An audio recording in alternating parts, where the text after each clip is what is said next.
Hi, everybody. My name is Aaron Shane. Welcome to Habitat Now. This is kind of a fun flow back in time for us all, as we all are big fans of glass. And I've gone through the archives of my computer a little bit to put together some pieces that I kind of found really interesting from the past and into the future.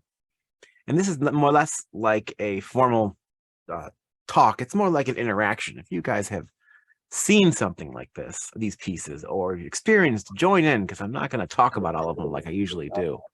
I want everybody to kind of say like, hey, yeah, I saw this work here, or I'm a big fan of this work there, or that kind of thing. So the concept of this is there's a lot of work I've seen through the years in our gallery and at institutions and museums. And there's some pieces I like to call like staple, really well-known pieces by artists. And I've kind of incorporated that in this presentation, along with some of the artists that we show in the gallery. So thank you for joining me. Feel free to unmute, but if you're dancing or there's things in the background, please mute away, because it's always distracting for these magical Zooms we all do. Formally, our formal card here, I'm taking over your screens. I do these Zooms every Saturday. Next weekend will not happen live. The NGG artist, who is Lacey Walton, Laceface, she's not able to do it at the time slot. So we're going to pre-record hers and play it via email. You'll get it in your email at 1 o'clock. Hopefully, if everything goes right on Saturday. She's an insanely talented artist working from the pipe world. She's just with the pipe world. She's just traveling, going from hotels to hotels to do these shows. And so she's not able to do it at the correct time, which is not a big deal. So NGG next week with Lacey Walton. It's going to be really great. She's a very important part, second generation glass pipe maker, an insanely talented artist. Looking forward to sharing her with you then. Hi, Harvey. And then, oh, we got somebody who needs to be muted. And then we got the International is up at the gallery. If you've yet to see it, come and see the show. It is incredible. We're having lots and lots of people come through the gallery every single day. I'm sure there are people there. As a whole group came today to explore the show and see one of the most incredible exhibitions ever created. And if you haven't seen it, come and see. Make an appointment with me or Corey. Corey and Rob and Dave did an amazing job setting up the show. This is a small glimpse. We actually have a glassblowing facility that opened up right across the street from us, believe it or not, that we're going to be partnering with more. So we actually have glassblowing kind of on site, which is kind of exciting. So from then to now, this is very informal. So the show will be up till the end of August, but a lot of it will be up in September, just someone asked in the chat. So come visit us, please. So from then to now, so we're going to be having a little bit of fun here with the stuff in this exhibition. If you've seen these works, if you've seen other works by it, you own the works, let me know. Let me know what you feel about every single one of these pieces that we're showing. It should go pretty quickly, but you never know. First off is our, historic artists, Lubinsky and Braktova. Corey, you've been to their studio. Is that true? I think you're on the chat somewhere. Yeah. Join me. Tell me about their I think studios. some of us have been to the studios in Novi Bor, and there's a museum in Železny Brod, which is, outside of Prague. But I was probably, I don't want to, maybe I was the last dealer. It's either me, maybe Katya that was able to be with Yaroslava before she passed away. And of course, we worked with the Imagine Museum, creating their very last piece, which was based on the green eye of the pyramid. It was the blue eye of the pyramid, of which they acquired, and she signed off on it in 2019.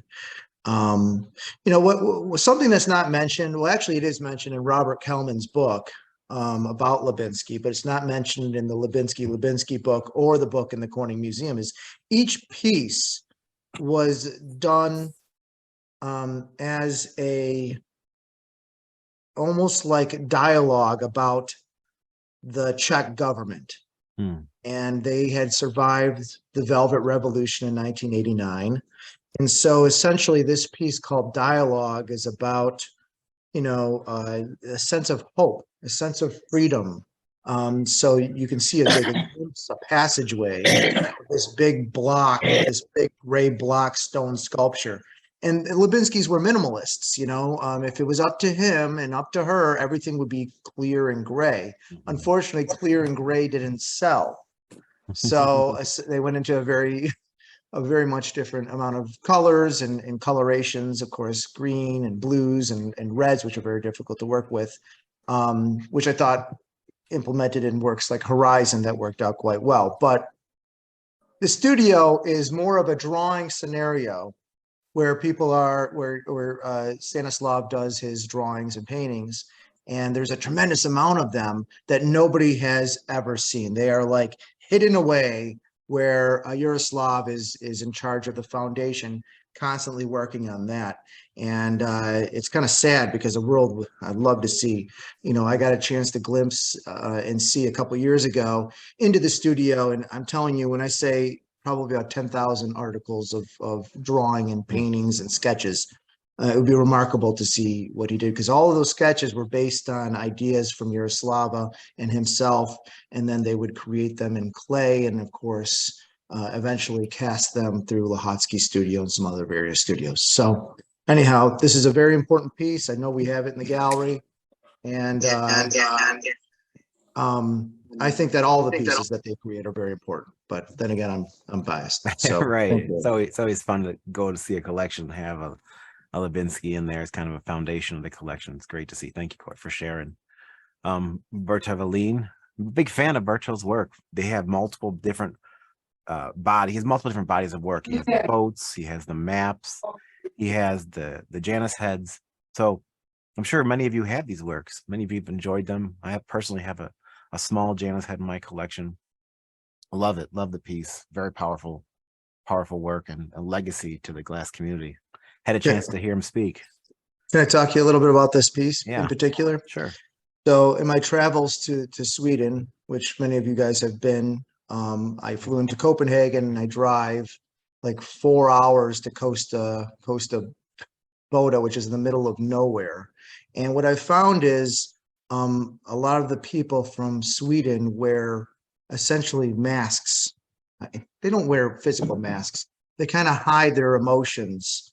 And to really get to know somebody, you kind of have to peel away at those emotions, peel away at this, metaphorical mask to get to know who they truly are. And when I see the Janus, which is January, looking forward, looking behind as the past and living in the now, it's almost like a triptych, each piece. You see those masks, you see that symbolism. And it's really quite fascinating that it's almost like when I go to, in Australia, the work screams at you. It's, or it's based on Aboriginal. When you go to the Czech Republic, it's these big blocks or these polished pieces. It's, pieces of what people have gone through. And then when I visit, Sweden, and I see the work of Ann Wolf and Berta Wallin, I get the sense that I'm in Sweden, and I get the sense of their culture and have a better understanding more about, who they are than what they make. So again, great piece, a great artist, and thanks for sharing. Thanks, Corey. Everybody's knows, hopefully, the founder of the glass art, not lack of movement, but the glass art community, Harvey Littleton. It's always fun to see these works in people's private collections. The different bodies, the different loops or swirls, or leaving the little nuggets of segment forms. And then every now and then you see a couple other pieces that are out of left field, like a half folded piece on a table, or older works that were blown, but easily recognizable. And I'm sure, I don't personally own a Littleton in my collection. I plan to someday, but a big fan. And it's always great to see these institutions and museums, because they really start the narrative that leads people down the rabbit hole we're all in. This is the first kinetic piece series that was ever created in glass. So it's a rocker. It actually rocks and moves on the stand, and it's supposed to rock and move on the stand. Unfortunately, a lot of them did not survive because they do rock and they are made of glass.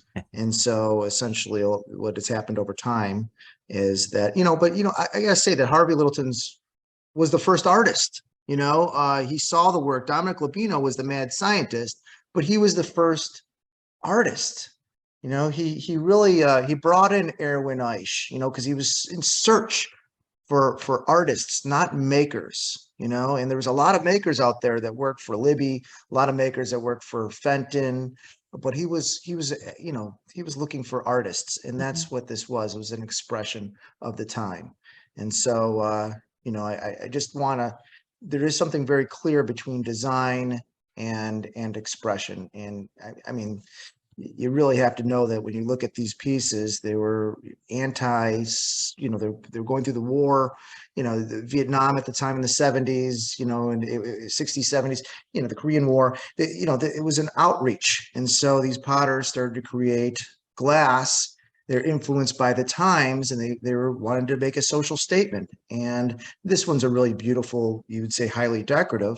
But if you look at some of the older pieces, you'll see that they're basically like a sense of brutality, like a brutalist point of view on some of the material itself, almost like a Peter Voulkos, but in glass. So anyhow, that was the spawn, that started what we do today, which is focus on artists that are inspired or that are want to create this dialogue with the material. Thank you, Corey. Might as well take our friend Wiesner then too, Corey. Yeah, it's such a talent. We see these in lots of collections, and they come in different variety of colors and shapes, but the history behind the artist who has passed away, there is some works available, but I'm always a big fan when I see these works.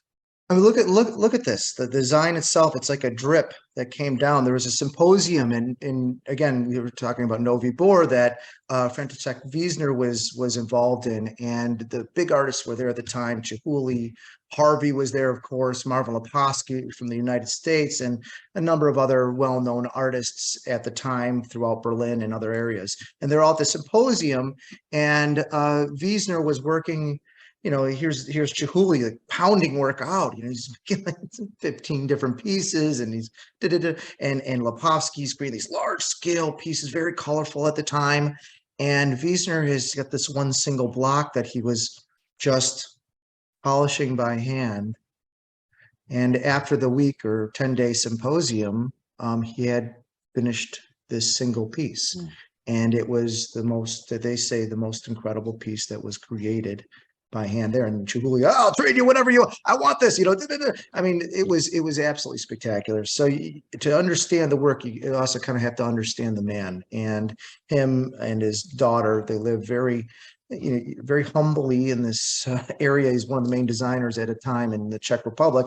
Very humble home and very quiet and inspired by nature, but you can feel that nature in every single piece that he has that minimalist feel, but you can also get the sense of that one single drop of water, which creates ripples essentially through the pond, and just really beautiful. Thank you, Corey. It's very interesting to get Corey's input on these because there's so much narrative and story about these individual pieces that new collectors don't know about.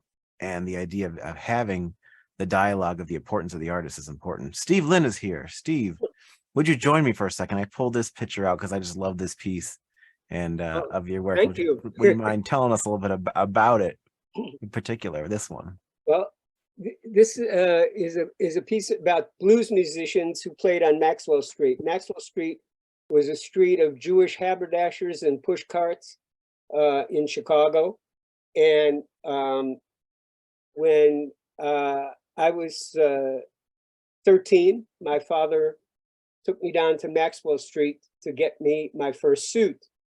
And it was the first time I ever heard blues being played. And I absolutely fell in love with the blues music. And to this day, I'm a huge fan, and I go to concerts whenever I can.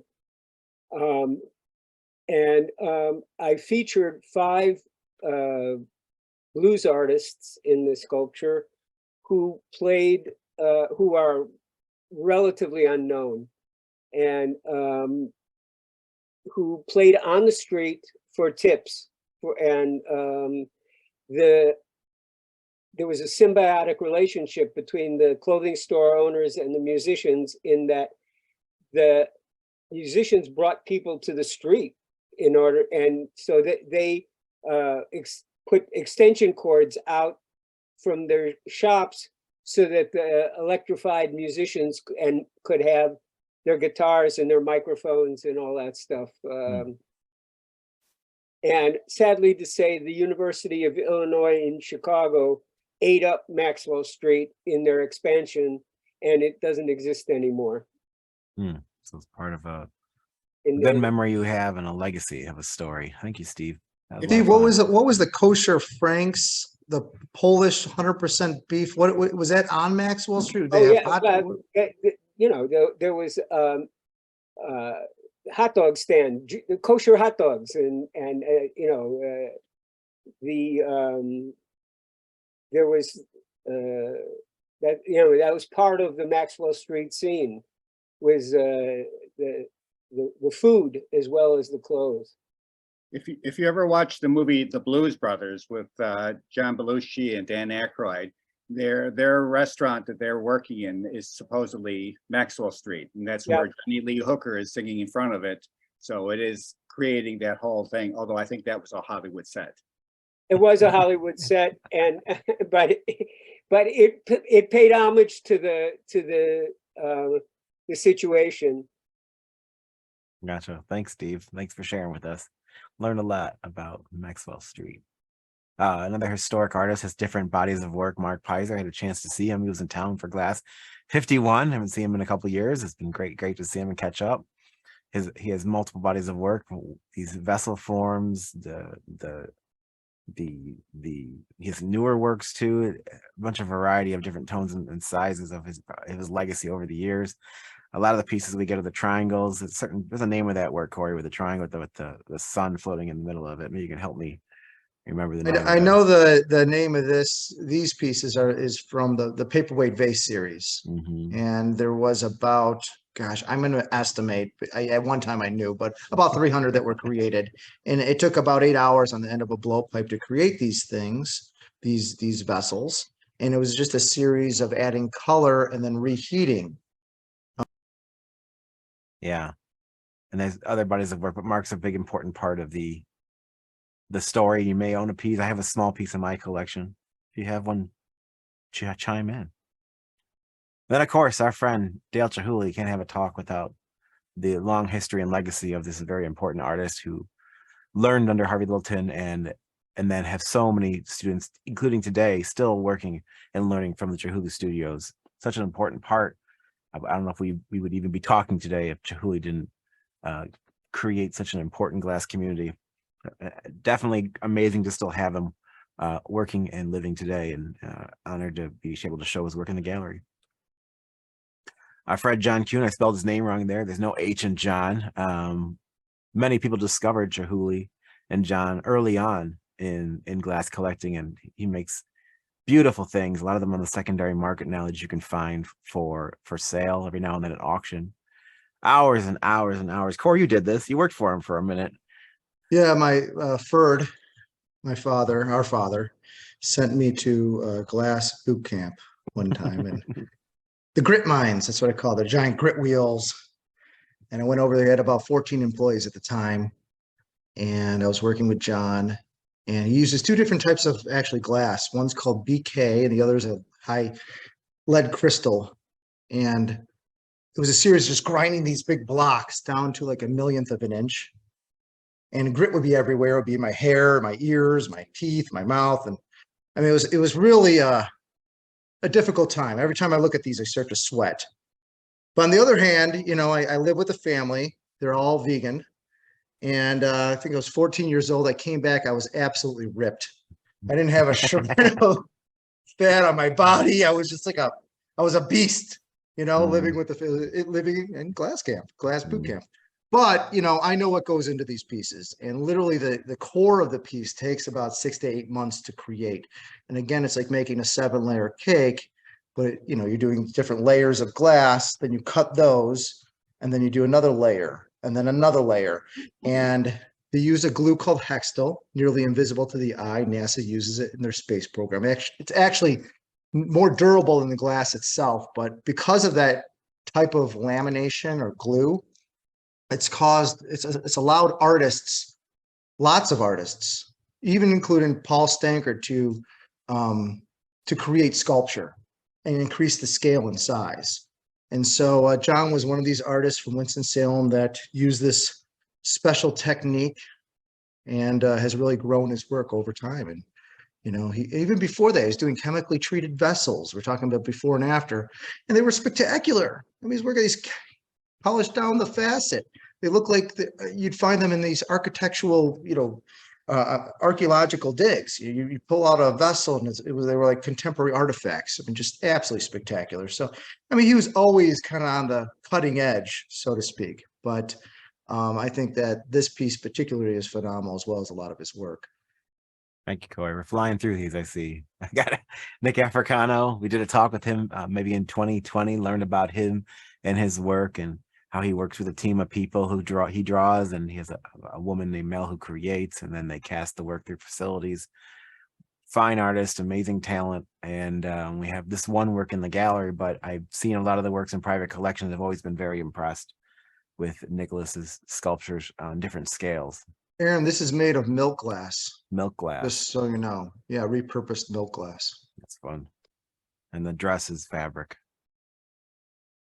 Pava Halava, this was a kind of an interesting story. Maybe for Corey can jump in on here too, with Ferd traveling to Europe and meeting these artists in the Czech Republic early on. And Pava Halava was one he created a relationship with when all these artists didn't really have gallery representation in America. And now Pava Halava's son-in-law is also a well-known artist, Tomas Havichka, and his daughter, Petra Herbakova, third generation, just sharing the talent. It's nice to see this kind of training go down generation to generation, because it really shows and it creates a rebirth for that kind of process. I know Vladimir Klempar's son, Matthias, is also casting glass. It's really great to see the next generation come around. And Halava means head in Czech. And just by coincidence, Tomáš Hlevíčka, who married Zdenka, Pavel Halava's daughter, Hlevíčka means little head. Total coincidence. Head, little head married into the head family. Trying to get bigger. It's funny.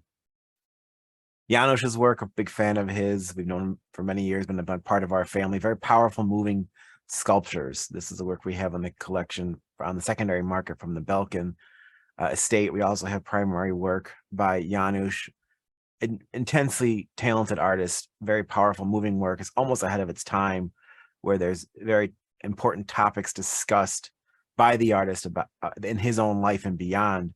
And it's moving. I've heard stories of people crying in front of pieces, seeing the work. And I have a piece in my collection I recently acquired. Just a big fan of Janusz. Wait, go back. Sure. Study this figure, because this is an early Janusz Vilatonovich piece. Study this figure, look at her face, look at her gesture. Okay, now go all the way back and let's look at that Africano really quickly. Kind of similar, right? Yeah, well, the they had a similar muse. Oh, and really? Janusz worked for Nicholas Africano. And so the muse, which is Nicholas Africano's wife, happened to have worked with them all at the same time. Good to know. Marvin Leposki, we've talked about him briefly early on. Corey mentioned the importance of the artist, the California-based artist, another teacher, early student of Harvey Littleton as well. He passed away maybe 3-4 years ago. And this was really one of my favorite pieces I've ever seen of his. And I've used this for the Glass51 marketing, just the colors of the piece, because it's just so stunning. And usually all his pieces have like a record of where they were made and who they were made with, which is kind of fun. I think I should mention a little bit about Marvin really quickly. He was not an easy man to work with. He was not an easy man to know. Did you work with him? He was not an easy. Yeah, I carried his books for him at one point. I was the whipping boy for an entire week. I definitely worked with him. He put students in tears. In fact, I get a story that is not written down. It's kind of interesting. So Harvey Littleton worked very closely with Ron Arneson and Peter Volkus. Very few people know that, but really he wrote letters to them. He went to a ceramic symposium that they had created in the Bay Area. And he was really excited to learn a little bit about, ceramics. If ceramic, we could do this with glass. If we could create a symposium with glass that they had done. Turn off based on the, California funk movement. So there was a position that opened up in the Bay Area, one of the very first teaching positions. And Ron Arneson wrote Harvey and said, "Hey, I want you to come out and teach." Well, Harvey got a job in Wisconsin. We're talking like, 60s, or 69, early time where there were no programs. There was none. It was Wisconsin, it was RISD with Chihuly, but then California. So Harvey, from what I've heard, again, 69, I wasn't born. But from what I heard, passed down from older people like my father, is that Harvey just was not getting along with Marvin and said, "Hey, I want to send you as far away as possible. How about California? This job just is a great opportunity. It's a great opportunity. You could have the very first glass program in California, one of the very first glass programs, on the West Coast. This would be great. And I'll just stick here, in Wisconsin, in North Carolina. I'll be over here. And you get the out of here." So, that's the story that I heard. And you know what? Knowing Marvin, I actually believe it. Yeah, and he created a hell of a legacy because of it. Our friend Paul, who was working with glass before Harvey Littleton, but from a different perspective in the paperweight community, just impressive work, still working today. I just talked to him on the phone. I just left a review for one of his books on Amazon. Make sure you do that. He likes that a lot. Everybody sees these pieces and they're just blown away because they are done incredibly well. Everything in there is glass. He is a master flame worker and poet. He considers himself a poet, and he's still making some of the best work of his career. You'll see it at the gallery soon. We started in 71. In 73, we had the very first one-person Paul Stankard show in the world. We had it on one side of the gallery, and then we had the very first David Hutchhausen one-person show on the right side. And he always kind of laughs. He said, "Yeah, I came in thinking I had a one-person show, but it was really a two-person show." Two one-person shows. One side I of the had one of gallery. those with Paul in the gallery in Birmingham in 2003. The 2 one-person shows. Yep, it qualifies. We've done 3 one-person shows too. It happens. So what can you do? Martin Blank has a great installation right now in the gallery of one of his large chandeliers and a couple of his lotuses, but these torso works are just showing off his talent. Another student of Chihuly, just an incredible artist. And, we've been working with him, having commissions going with him. Just another great part of our Habatat family.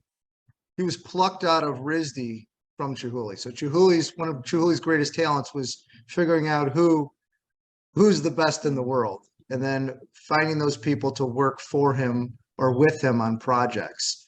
And of course, Martin was one of those people. But now, if you look at Martin's career, as I was just talking to him, he has one of the largest glass installations in the world in front of Tacoma. It's called the Fluent Steps. It's 214 feet wide by 15 feet high, and it's a permanent display. And so, I mean, we're talking about an artist's career from then to now, it's pretty impressive. Really, if you're going to Fort Wayne too to check it out, you'll see a large 52-foot installation there of Martin Blank's work down the hallway. It's great to see that Martin's represented at that exciting museum. Emily Brock, we've been representing Emily for years now, well, probably almost 35, if not more years. Big fan of her and her work. People were commissioning and working with her when I was a child, and she was still working up until a couple of years ago, and she's kind of slowed down as of now. But you'll see work in the secondary market, always in high demand. And one of my fondest memories is going into clients' homes as a youth and seeing their Emily Brock. Everybody had one, usually in their kitchen or living space. They really had a great affinity for her work, and there's so much detail in her pieces. You could be exploring the work for ages and still discover new things. You have something to add, Corey? You can add if you want. I was just going to say that she's just about retired. She's on the verge of it, and she's just slowed down, and I don't know if she's going to be producing a whole lot more work. We have a but couple pieces in the gallery. When I was 13, my parents, Ferd and Kathy, most kids get for their bar mitzvah like a pen or a watch. I got a ring. And I got my bedroom created by Emily Brock in glass. And now the kids have it, and it's one of their prized possessions. Thanks, Corey. Robin Greeby, another artist that has slowed down a lot. He doesn't have much work on the market. If you have a chance to acquire one of her works, I'm a huge fan of Robin, always have been. Just the work that she makes is very laborious. And so she's slowed down a ton, but if you see her work, definitely enjoy it, acquire it. Just send her a note, get her back in the studio. Philip Myers, Joe Philip Myers, we had a chance to hear him speak at a gas conference years ago, and big fan of his work, big important part of the history of studio glass. Nice variety of work out there in the secondary market. All of it's underpriced. So if you have a chance to acquire a Philip Myers or you have one, do enjoy it. Hold on to it now because this is the best time to buy these pieces. Well, you know, it's kind of an interesting because I tried to connect him with Harvey Littleton. In fact, Harvey tried to connect him in Harvey's book with himself. And it was a very difficult thing to do because he didn't come from Harvey Littleton. He came outside, he came from the design world. And each one of these, contiguous fragment series is like a painting that he had done by picking up shards of glass and using them on the surface of his hot blown work. And there's very few artists at that time that were working in this style. And so, yeah, I think he's a very important artist. Ended up working for Blanco for a number of years as one of the main designers. In fact, if you still look online, you could find some of the Blanco work. Really incredible design as a glass blower. But he also influenced a lot of people when he taught at Southern Cal, which is also Southern Illinois, which is in Normal, very important early on establishment for students. Thank you, Corey. Sid Hutter usually joins us for these meetings. We have his work in the Gallery for the International. He's been working with the glass for well over 30 years as well, and big part of our family. Just fun, beautiful vessel forms, different colors, different styles. He's done even recently some lighting work that hangs from the ceiling. And this is kind of a fun piece we sold at auction a couple of years ago. And I think we have another one in our vault. And I heard they're very fun to clean too. Cans of air helps. Some people actually use cloth between the layers. More power to you when it comes to glass. When I think of a Sid Hutter, I think of Rothko. Yeah. And one worked on a door, the other worked on a vessel. And if you look at Rothko's work over 30 years, you'll see that there are subtle changes, that had happened. You don't see them right away because what you see is door, you see a color, but there are certain color fields that have changed. The different sizes have changed. And you look at Sid Hutter's career for 35 years, you'll see little changes that had happened with advancements in technology, with the different laminations, with different coloration, with different subtle changes to the shape, cuts to the facets of the vessel. Just interesting look, but you'd have to look at a 30-year career to really see the changes. Thurman Statham, I had a chance to see him here for our international. He came to the gallery. It was great to see Thurman. I hadn't seen him in a few years. He just had an installation down at the school, right? The college down in Florida. It was great to see his had a whole room dedicated to him and his work. And a big fan of Thurman's. He's a big part of the community, always helping out and reaching out for people and supporting the students in the student world. And every now and then we get a piece of his. I have a personal piece of my collection. I love. It's the only piece on display right now in my house is a Thurman Statham piece because I have 3 kids. But the Ladders is one of his most well-known forms. Definitely colorful, hand-painted, mixed media. But we've seen multiple pieces of his over the years, and everybody should have at least one Thurman. When I was a kid, I was 6 years old, and he took me at a show at the Detroit Institute of Arts. It's a big deal. And they gave him a room, and he had, at the time, you could walk into the room. It was a very early on immersive experience where you're part of the sculpture. And every part, there's a pair of dice, there was a mailbox, there was all these different parts. They're all painted. The whole room was painted.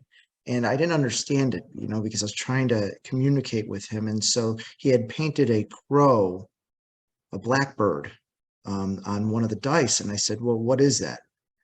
And he said, art isn't is, art does. And really, Thurman had changed the way I've looked at art since the age of 6. And so when I look at his pieces, I feel and kind of understand him a little bit more based on what he told me when I was 6. Yeah, the exhibition was done at the Ringling College of Art and Design. Michael Glancy, another important artist, another RISD graduate, right, Corey? studied with under Chihuly, and then I actually ended up teaching at RISD, and artists like Josiah Malcorny was one of his students. That's actually was his prized student. He's very proud of him. In fact, all over his house, he has his books, signed books, prints, pictures, a little vessel. But as we were walking around, do you remember he was, oh, there's another one by my prized student. He also had a Chihuly cylinder, if you remember, in the kitchen, that he was also very proud of. Chihuly gave this to me when I was his student. So, I mean, Michael Glancy was the only artist that we carry that has been collected by the Met, by two separate directors at two separate times, which is kind of remarkable, I'd have to say. And he was born in Michigan, right? Yeah, he was born in Michigan. In fact, his uncle owned at one time the Empire State Building, which is kind of fascinating. Architect, very famous architect. And we actually, we're talking like way back in the day. Okay. The work is extremely sophisticated now. In fact, this one there's a element, that clear element should be on the bottom. It was shot on top, should be actually on the bottom of the piece, to make it feel like the piece is floating. Right. But interesting enough, I remember a couple things. One, going to his studio when I was 9 years old and seeing this bulletin board of all these very interesting. It was like the last scene in the Kaiser Sosek movie. You know, the Usual Suspects, where he's looking at the bulletin board and all these things appear. Well, he had that in his office, and I remember looking at it and like, oh wow, this is how an artist thinks. This is how they think. This is their. And then Aaron and I went back there years later, 30 years, 40 years later, 30 something years later. We go back there, and there's that same board, and not one thing has changed. I mean, he added a couple things, but it was the same board. I couldn't believe it. It was like, wow, the mind of an artist. And that's interesting because that's how he would work. He was extremely meticulous. It would take him years. He'd get the vessel blown in Sweden. He'd bring it over, and he would take years carving it or thinking about it or what to do and how to place it. And just a really, each piece was like a baby to him. It wasn't like, let's punch these out as fast as we can to make money. That was not what he was about. He was really about making really exquisite, beautiful objects. And that's really what he did. And it's kind of a shame that he's not with us anymore. We lost a few artists during COVID, him, Howard Bentray, who didn't quite get along, believe it or not. Hard to believe. And a few others, but it's kind of a strange time because we were just with them a couple of years prior, all of them in Rhode Island during an AACG trip. So kind of sad. But anyhow, Ruth Glancy, second story, really quickly. Ruth Glancy, we wouldn't know who Michael Glancy was if it wasn't for his mother, Ruth. Ruth brought in to Habatat Galleries years ago a shoebox. We're talking like 79, a shoebox with her son's work. Pulled it out. You got to see some of this. It's at the Ann Arbor Art Fair. Aren't these beautiful? Isn't this Habitat worthy? So he ended up picking them up. And then since then, moved, showed at Heller, showed with us, ended up showing with Barry Friedman for a number of years. And eventually, ended up back at Habitat for just a little bit before he passed away. So I thought that was just kind of an interesting story. The fun one. Thanks, Corey. William Carlson, this is a really fun piece. This is the contiguous fragment series. Is that the term? No, it's not. What is it? It's Pragnaz. Pragnaz. Thank you. Try to spell that one. Praganz.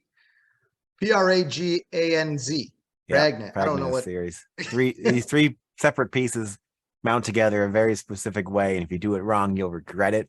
And I was actually talking to John Kuhn about this in the past, and he said that when he gets these, he laminates them together permanently, so you can never ever take them apart. Some people do it. So one of the interesting things about these pieces, they're done. I mean, this was done in like what, 84, 86? I don't, but they're so sophisticated. I mean, the type of glass he'd use here, the ones with the lines, that's all safety glass. And back then, how they created safety glass back then. Now there's no lines, of course. And then some of the the use of materials. Sometimes it was granite. A lot of times it was vitrolite. That dark black is vitrolite. They don't make that anymore. They create it in the 40s. In fact, I think Dan Daly bought it all up. Henry Halen had some, but I think Dan Daly bought up there as much vitrolite as he could find. It's more like an opaque glass that was found in buildings from the 40s and 50s. But just a remarkable sculpture. I mean, through and through, this is like the heyday of Bill Carlson. You know, this is what I remember of Bill Carlson.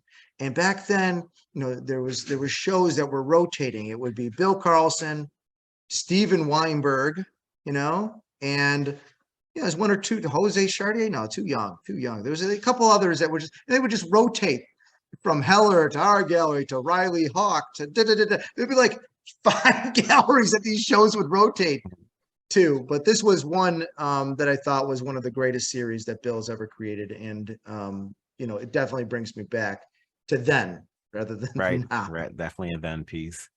Leah Wingfield, this is a piece from her recent Tango commission series, but it's calling back to an older 2006 body of work of the same. I love seeing these works, people's combs. Big fan of the multiple bodies that Leah Wingfield has done. But the Tango series just has some amazing power and movement to them.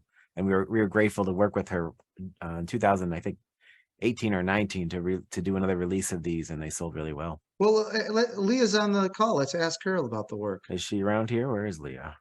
She's over here. Here I am. Oh, hey, Leah. Hey, Steven. Ready or How are not? you? Welcome back to Then and Now. Would you tell us a little bit about this series, if you don't mind? Oh, sure. This was actually inspired by Steve, who some years ago, while we were still in Tucson, put a little photograph of a couple doing the tango up above my workbench, and just with a Post-it note next to it that said, "Do this." And I looked at it and thought, oh, you know, maybe I could do that. And so as I worked and developed the series, it was really full of joy, and it is the ultimate expression of passion and drama, which I think the reason people relate to it so well is that we all aspire and we all think of ourselves as really passionate and dramatic people, whether it shows to the rest of the world or not. It could be a really deep secret that we hold within ourselves. But when people take this into their collection and put it into their home, I think they're telling the rest of the world, this is the kind of person I am.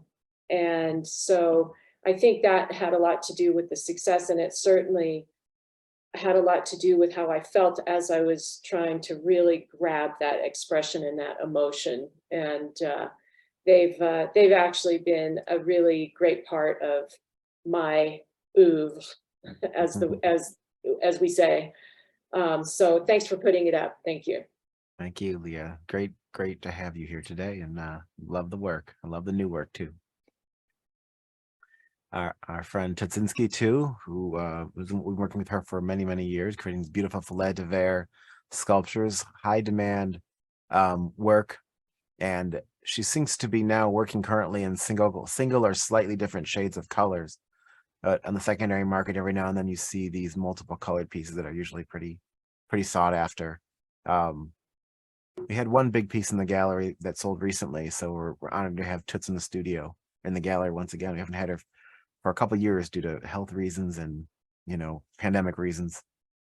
She took classes at Rhode Island School of Design, and she was in the fine art department, and she painted. That's where she kind of, you know, and each one of them, it feels like they have like a painter-like stroke, but she heard these guys screaming down the hall and wanted to see what it was about. And there was Dale Chihuly, who was teaching a course, and she got excited. You know, she loved the smell of the burnt newspaper and everything that was happening, the excitement. And, you know, I guess they were partying pretty hard or whatever the case was. She says, this is what I want to do.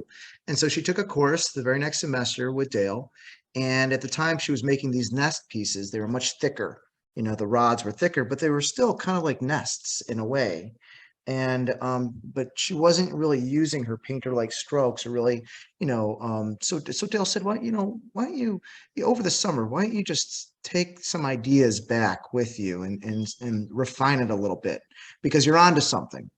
So she went back to her studio and with her ex-boyfriend, again, another mad scientist, invented a machine that spits out glass like angel hair pasta, that pulls it really thin. I've seen the machine. It looks like a roller skate. It heats something, the glass up and shoots it across the room, and the glass becomes really thin and then goes into a bin. It's pretty remarkable. But the next thing that she decided to do was absolutely incredible. She took the rods and she placed them like paint on a canvas and then heated it up over a mold, and it slumped. And then she raised the mold up, she raised the kiln up and went in with gloves and manipulated the rim of the piece upside down. And I mean, the only artist that I've ever seen to do anything like that. I mean, some of them are starting to attempt to do things like this now. We're talking like 30, 40 years ago. So it's pretty remarkable. When every time I look at the work, again, when people say, "Oh, I've seen one, I've seen them all," not the case. If you look closely, she's cross-hatching the interior. You don't notice that. There's a small differentiation in color. The rods are different. The strokes are different. The color is different. The size is different. The shape is different. But you really, again, have to see the career over 40 years to understand the body of work. That's a very good point, Corey. Definitely over time to explore what it's become. Oban Abright, another artist that we don't represent in our gallery in the primary market, but we get them every now and then in the secondary market. But mad respect to Oban, creating these mold blown forms, very detailed, very high in demand. And I just enjoy seeing them when I see them in people's homes and in their collections. They're just such powerful works, and the difference in tones and color of the glass just seems just like they're super impressive, and I'm a big fan. Pava Halava, we kicked him already earlier, but I just want to show another piece that we have available in the secondary market from a different body of work. I'm a big fan of this kind of blown piece with these laminated objects placed inside of it, done in two parts.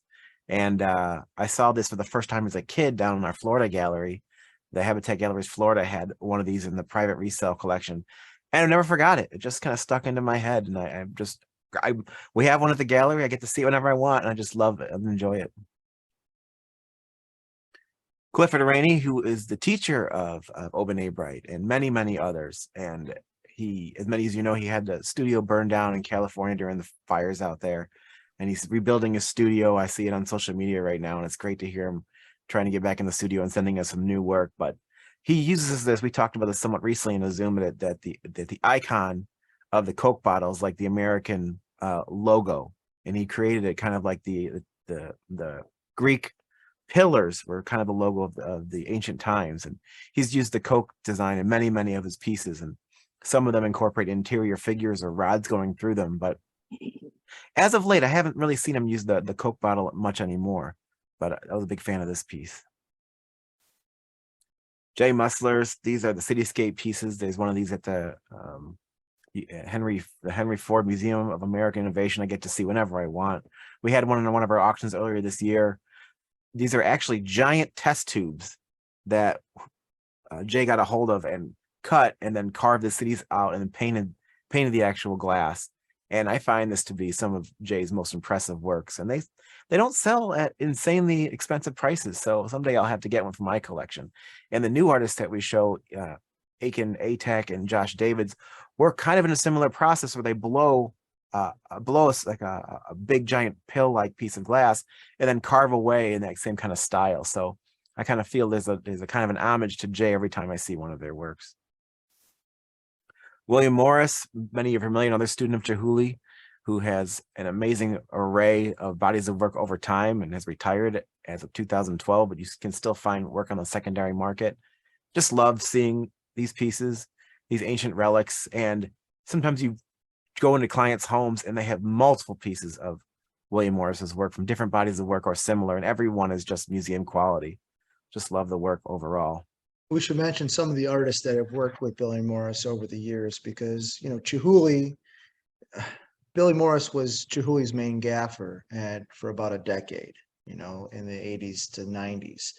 And after he after he wanted to explore outside the vessel form, he got a crew together, and some of these artists are still making work today. Shelley Allen being one of them, Martin Yanetsky, Raven Sky River, Randy Walker, Karen Richmond. Willenbrink Johnson, all artists that have worked with William Morris, which is very important because you can still kind of get a feel. But these are the they are masters in their own right, and so you should really know who's behind the work. Was it Billy the whole time? No, it wasn't. It was some of these phenomenal glass blowers that are still around today making work. So it'd be fun to explore and maybe do a show maybe one day of the artists who have been influenced, or maybe not influenced, but the team. Right, the team. Lino's work. If you were on the Zoom yesterday for ACG, you just found out that there's a new Lino book for sale, talking about the history of Lino. It's on Amazon, and it was also somewhere else, but it was cheaper on Amazon, as we all know how that works. But check it out. I'll send a link or something after the book to promote the book. But we can talk about Lino all day, the history behind him. I think we have 4 works in the gallery that are available, and it's great to incorporate in the exhibition of Glass51. Oh, Aaron, you should mention before we leave Lino that there is in his showroom, we just got, I think there's like close to 26 works, if I'm not mistaken, that are part of a catalog that he had just produced regarding some of those works, and 2 are from the last Corning blow, which is 2023, his very last blow.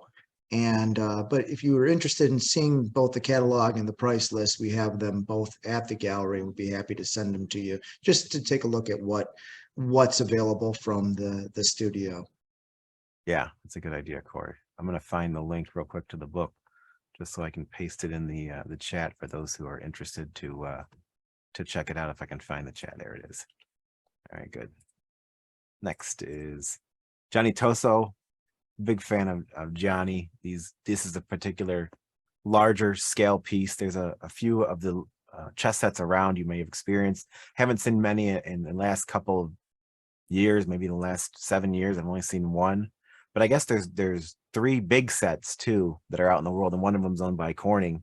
But you can find other individual pieces inspired by different events in the Jewish faith, different seders and whatnot. But every piece is so much fun to explore.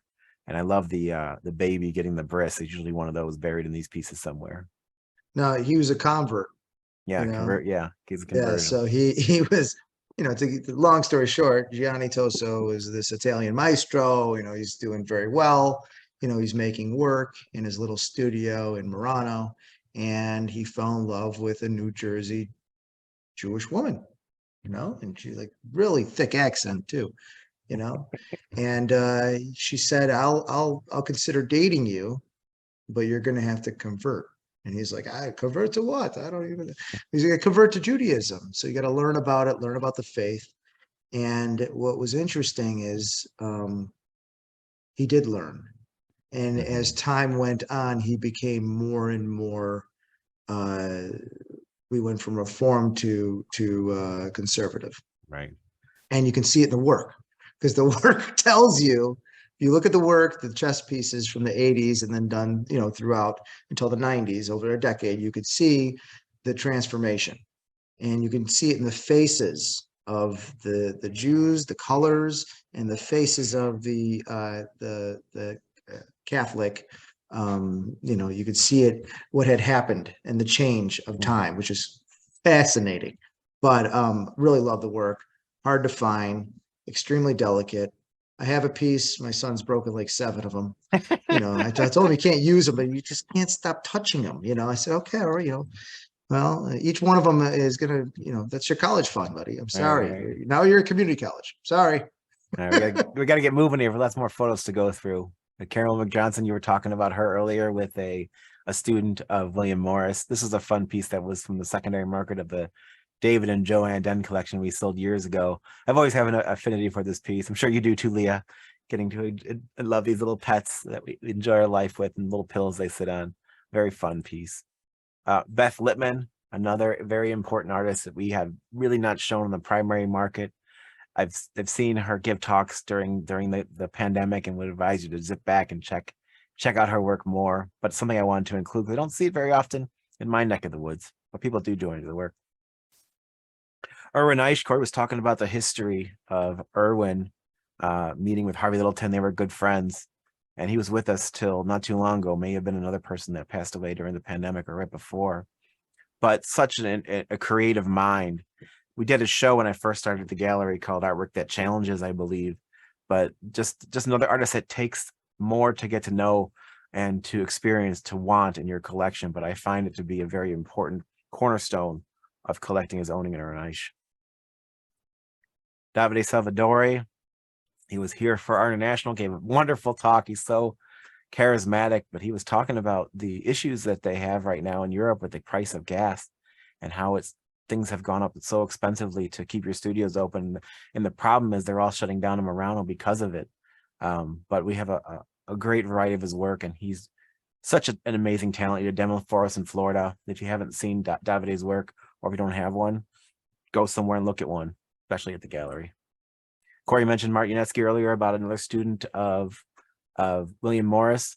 I mean, these works are just incredible. Corey would tell you the story how we heard a bunch of screaming during a gas conference, and everybody walked into the room, and everybody was cheering, watching Martin make his work and carving these faces from the inside on the end of a blowpipe. He's off in the Czech Republic, has his own studio now, and we're eager to start working with him more and showing more of his work, but he's so busy. It's wild. Vivian Wang, many of you have seen her work at the gallery over the years. We had her exclusively for a long time. We no longer have that exclusive. The pandemic kind of changed that, but we still get incredible pieces of her work, and we still primarily focus on their city kids as well as some larger sculptures, but just very, very fun. And over time, her techniques have gotten better and better. This is like the first piece we've ever shown with the legs having different movement versus sitting cross-legged or laying straight down. And we've done really well with her work as of late. I love this piece. This piece I sent to the Michigan Glass Project down in Detroit, who are the functional pipe world. They all love the idea of flame work Borsilica glass, and this is just a masterpiece. This will be at a museum in no time, I have a feeling. But look at the scale of that thing, and that's in the middle of our big room of a gallery. It catches so much attention. We've done really well with Brent. I'm sure you've seen his work over time, but if you haven't, definitely come check out this ladder. It's actually two pieces that assemble into one. Thank the Lord. Shelley Allen, another student of William Morris, and I follow her on social media. She's making some great things, beautiful sculptures, heavily influenced by nature and her experiences. She would talk about being face to face with a giant, not deer, but a giant, I want to say antelope or some kind of larger creature in her backyard. Just fun to see what she creates of her beautiful sculptures that she creates out of glass, and every piece is moving. Zora was in town for our show, and this woman and her husband Stefan just pushed the scale of medium no matter what.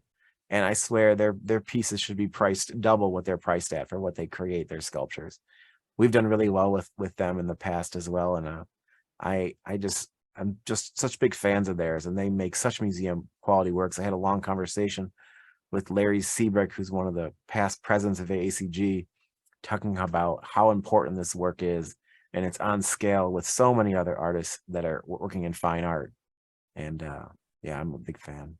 I still see when I look at that piece, that sculpture, I still feel the Czech Republic. I feel their, what they had gone through, the struggle. And when I mentioned brutalist, I mean, I can feel her tension with the clay that she had worked on. I can feel it in the piece, and the colors come secondary, even though it's so beautiful. But imagine that she used the clay to work, and she really expressed the way she's felt, and it's like this tension in every piece, and but balance as well. So I love the work. Alex Bernstein's making these incredibly powerful and beautiful reflective works. We've done really well with these. He's been pumping them out from his studio, but he's making everyone unique and such a beautiful experience. This is the largest piece that we have. I think it's called a glass block, and it's just, you have to see it in person, walk around the whole thing. But he has smaller works too of this series. I don't know if the series has a name. I have to ask him. Aaron, I gotta say that when I started the gallery, started working at the gallery again after college, sweeping the floors and licking envelopes, and Alex was just started working at the or showing at the gallery, and he was working in optical glass just like this, but very small, like 3 to 4 inch pieces, very small. And that was the first body of work we started to show with him. So it's kind of fascinating that he's gone in all these different colors and all these different directions, and with his work since then. But he's revisiting that series that I first got involved with, knowing about him in the gallery, which is it's like kind of interesting thing to see. Yeah. Christina Bothwell, who makes work about the family and about life. This is kind of creative work. She always does she's known for these octopuses as well. Usually mother and daughter intertwined forever. There was a whole installation of her work set up, and I love seeing her work in clients' homes because there's pieces I've never seen before that people have been enjoying for years. And it's inspiration for me to just go visit people and see what they have. Sid Hutter usually joins us for these particular Zooms as well. Actually, we showed this piece earlier, didn't we? So it's a different body of work, so I'll kind of glance over it. And then Marlena Rose, many of you know her work too, the Sandcast Forms. She sent us this one as a late edition for our international, but I thought it was very, very beautiful and wanted to incorporate it in this talk. Well, we're getting to some newer artists now. We're getting over the hour here, but I wanted to get through this. And we have Peter Botosh creates these incredible crosscut forms. We've done really well with them. Some people get the rotating stands for these works, but I'm a big fan and I love seeing him in the gallery. Is Jen Blazina here? If not, I'll talk for her briefly. She's been doing these heavy detailed cast works that mount to the wall. They're so much fun to see these roses and flowers and the details of this femininity exploration of every single piece she creates. And they just light up a room when you see them on the wall. I would definitely recommend checking out what she's creating and what she's made in the gallery. I found this Margit Toth to be very fun. Aaron, yeah. Aaron, we should go back to Jen Blazina for a second. She's the only artist that we show that has actually shown at the Art Basel. That's kind of fascinating. No other artist that we have shown or have ever shown has exhibited work at Basel. Not Art Miami, not Scope, not one of the other 25 exhibitions, but actually Art Basel. And so it's kind of an amazing thing, and an amazing thing to put on your resume, but also something to consider when collecting. Yeah, it's definitely a good point, Corey. Good to know. We've been showing Margit Toth for years. I found this work to be very fun and lifelike. She's such an amazing talent. She makes minimal works per year, like maybe 2. And they used to sell, when I first started at the gallery, her works were like $50,000, $60,000. And now they've come down to, in competitive rates for what glass artwork does today for its scale. So they're priced more reasonably. So there's no better time. But if you ever see her work, she has very fun hippos or dogs or monkeys, and they're all just wonderful colors and something to enjoy. Jeffrey Boughton. So now we're in kind of the newer artist kind of world here, the glass to new. Many of you saw his work during the International. He's a veteran of the recent war in Afghanistan. In this particular work, if you had a chance to talk to him, he'll talk to anybody about going through the PSD trauma of being in the war and the suicidal thoughts afterwards. No matter who you are, it's still part of your reality. And this work is niched towards those kinds of people who come back from war or from these experiences and feel alone. And it's so different from what we usually show, and it's so powerful. And it takes a certain kind of collector to really want this in their home, but sharing the narrative is just as important. Pavel Hoska, he does a lot of the work for Siegler, right, Corey? The carving and the cutting and laminating. Just amazing pieces. We have 5 of these in the gallery. They just have such amazing tones to them. It's on a whole new level that I've never seen before. And I'm excited about this work. Just wanted to incorporate it in the talk. Michael, I know you're here. Sorry to make you wait so long, but I had to incorporate it into the newer stuff. You unmute yourself and tell us a little about this piece. Thank you. I'm glad to be part of the show. I do figurative imagery in my artwork, and I make the images out of crushed glass. It's a very slow, time-consuming process of just sprinkling glass powder on and pushing it around with an X-Acto blade to create the imagery.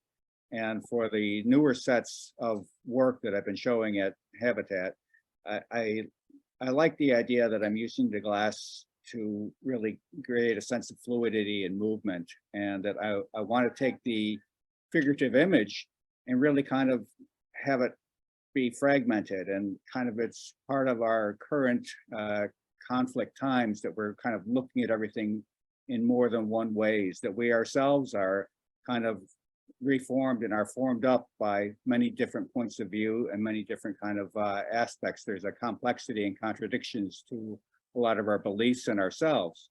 So I like the way that glass really can explore the color and the way that light travels through it. It gives a kind of feeling of surreal quality, a weightless quality to it. And this kind of a sense of ambiguity is something I want to really explore, and where you can see ourselves from different perspectives. And I do drawings where I kind of break down the image to different ways that I want to show it, where I want to focus on. And that's something that these works are allowing me to kind of explore that and give it a different feel than a very straightforward image. I kind of like the idea that we are looking at the idea of beauty or the idea of a person in more than one way.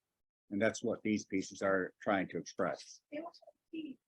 Thank you, Michael. I appreciate that. It helps open my eyes to these eyes looking in front of me. Thank you. Carrie Side is a newer artist who's been showing for the last year, maybe year and a half. She incorporates plexiglass and steel, I think, or aluminum, that's been hand painted, and then has this very cool veil in front of it that alters your perception of what you're looking at. Wall mounted works. We have a good collection on the wall at the gallery, and we're really excited about the work. We've sold a couple of her pieces, and I think that her work will be in more collections in no time. Stephanie Trenchard's work, big fan of her. We've been showing her for the last couple of years, and we've done really well. And I just love seeing her work from the past. The first exposure I had was a secondary market piece, I think also from the David and Joanne collection, which was a bunch of glass teapots that kind of stacked together. And her work has been incorporating these human figures for a couple of years now. And I just love them, the color on them, the figure, the casting of them. These are blown objects that have been sunk into a sand cast mold.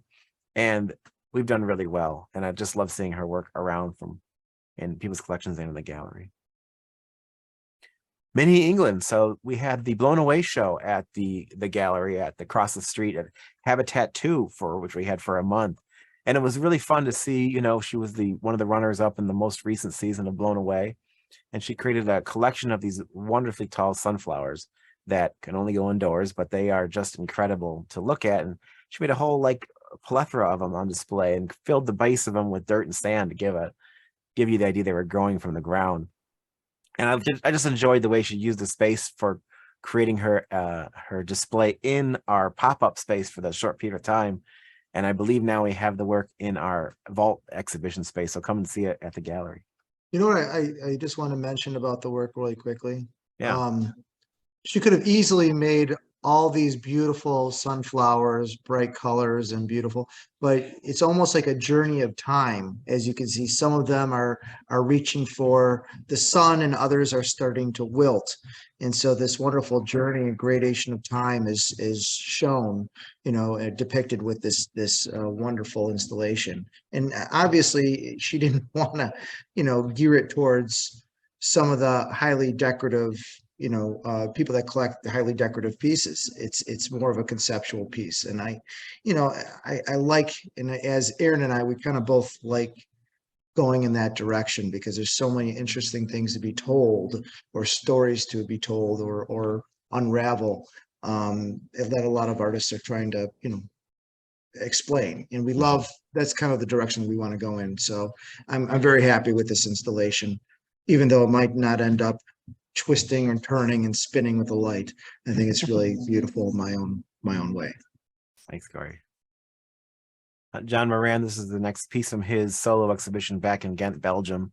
I love the way he just goes for it, takes and creates and takes up a space with his sculpture. And he wants you to feel something every time you look at his work as the winner of the season 3 of Blown Away. He really showed his talent on that kind of show, though the circumstances for that show aren't exactly what normal artists work like because of the time pressure. But if you experience one of the talks with John Moran, you'll know every piece is powerful. Every piece has a reason for being created, usually reflecting a certain circumstance in society today with what they call that a dialogue of the community, of something happening that's affecting the people. And a lot of younger artists are creating in that way because these things are affecting them. And John just nicest guy you'll ever meet, but he creates some powerful pieces. I want to, John Miller, about 10 years ago, do you remember, Aaron? Said, hey, I got this guy. I got this guy. He's never done this before. I have this student you have to see. His name is John Moran. He did this whole series about presidents. You have to see what he's doing. It's really remarkable. And you rarely get a professor calling you to talk about a student. Usually they're talking to us about their work. Mm-hmm. So it's rarely happened. And the fact that we actually listened this time, and took on John early before he was on Blown Away is kind of a remarkable situation. And so we kind of owe John Miller for the introduction. Yep.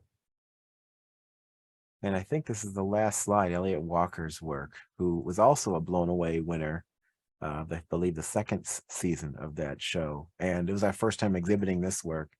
And Corey, you're a big fan of this artist. Why don't you tell us your thoughts about the work?